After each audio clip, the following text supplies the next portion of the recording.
Okay, so yang untuk yang terakhir kita panggil sebagai OC acetylene gas welding. Okay, OC acetylene gas welding.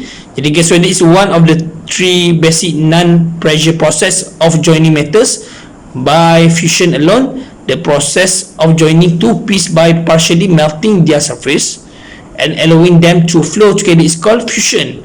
The other two fusion process are arc welding and thermic welding. Each of the three types has advantage and disadvantages. Okay, in OC acetylene welding, one of the gas welding processes, the method is heat by the hot flame of a gas feed torch. Okay, the metal melts and fuse together to produce the weld. In many cases, additional metal from a welding rods is melted into the joint, which becomes as strong as the base metal. Untuk yang the OC acetylene ni, so dia punya proses lebih kurang lah kan, cuma dia guna OC acetylene sebagai dia punya source dia. Jadi the basic equipment and materials for welding by this process are, first adalah oxygen and acetylene gas supplies from cylinders to provide the flame. Jadi kena guna oksigen dan juga acetylene. Jadi bila bergabung jadi acetylene, gas supply, okay, from cylinder lah, cylinder kat luar tu lah, okay, to provide the flame. Okay, regulators and valves to control the flow, gas, okay, to measure the pressure of the gases, okay, hose to carry the gas to the torch, a torch to mix the gases and to provide a handle to directing the flame, a tip for the torch to control the flame. Okay, the hazards, okay, arising from the lack of understanding and improper use of the equipment are, first adalah burns to the operator or nearby persons. Yang kedua adalah fires in the building or materials, explosion resulting in personal injury and property damage, and the lastly is the damage to welding equipment. So for the advantage and disadvantage, okay, first adalah acetylene welding is a process which can be applied to a wide variety of manufacturing and maintenance situations. The equipment is portable. The cost of the maintenance of the welding equipment is low than the compared to the some of the other welding processes.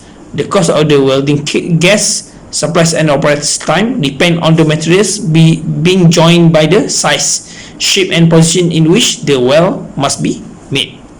The rate of the heating and the cooling is relatively slow.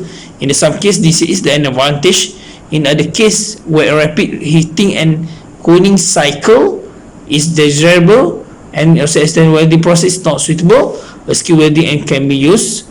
The amount of heat supply, okay, the oxygen and nitrogen in the air must be kept from the combining with the metal to form harmful oxides and nitrites. Okay, in general, the acetylene process can be used to advantage in problem situations. First adalah when the materials being joined a thin, okay, tu ada situation dia lah. When the material being joined are thin, kurus, ataupun tipis, so kita boleh menggunakan teknik acetylene. When excessively high temperature or rapid heating and the cooling of the work will produce unwanted or harmful changes in the metal. Okay, when extremely high temperature will cause certain elements in the metal to escape into the atmosphere. The equipment, the basic acetylene welding equipment is shown, okay, seperti gambar ajar berikut lah. Jadi you all tengok kat sini ada dua silinder. Yang satu acetylene, satu lagi adalah oksigen silinder. Sebenarnya dia kedua-dua silinder ni dia akan bila kita buka tu, okay, outlet pressure gauge and the flashback, okay, arrestor, okay, you all tengok kat sini, bila kita buka ada dua, satu acetylene, satu oksigen, dia bergabung dekat bahagian hose check, valve, so dekat sini dia akan bergabung, dua-dua akan bergabung, jadi untuk yang full gas ni kita guna teknik acetylene, jadi bila dia dekat bahagian hose check, okay, dia akan bergabung lah kedua-dua elemen tu, iaitu oksigen dengan acetylene. So sebab tu jadi acetylene welding. Okay, ni boleh baca lah, acetylene cylinders, okay, regulators, oxygen and acetylene hose, sorry. Okay, feeding materials, flame settings. Okay, yang boleh tengok lah kat sini ada beberapa jenis. Okay,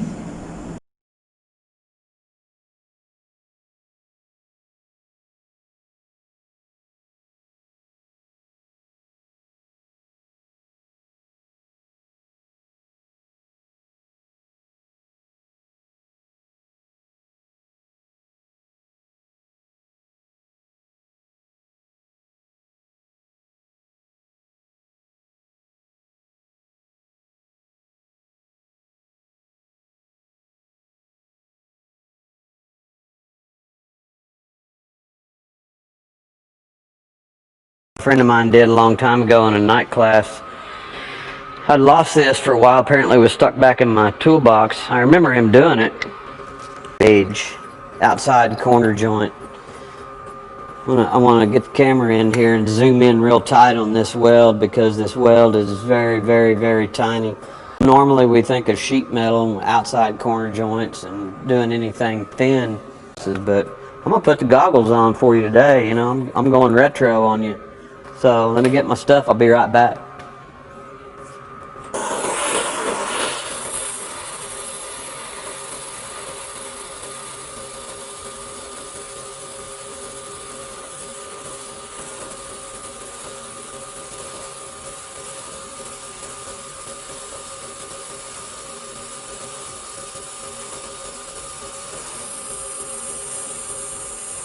Well, I started out, I thought I was going to be able to use my goggles, but it dawned on me I was wearing those when I was a little kid.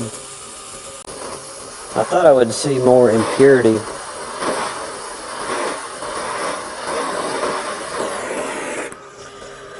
I thought I would see more impurity in this weld pool as it was floating up, as it was progressing along, but it stayed really clean.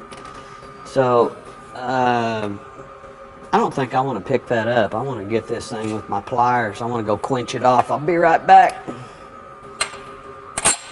Some impurity floating up there, but apparently this outside corner was clean enough.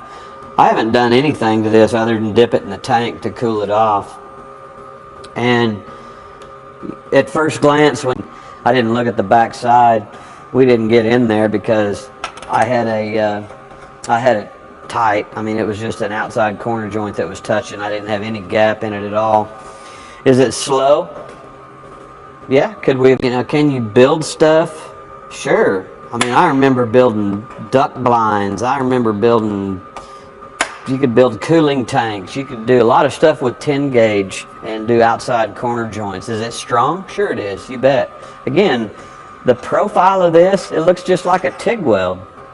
It's built up. I'm not sure what's coming through on the camera here, but I mean, this thing is like rounded off.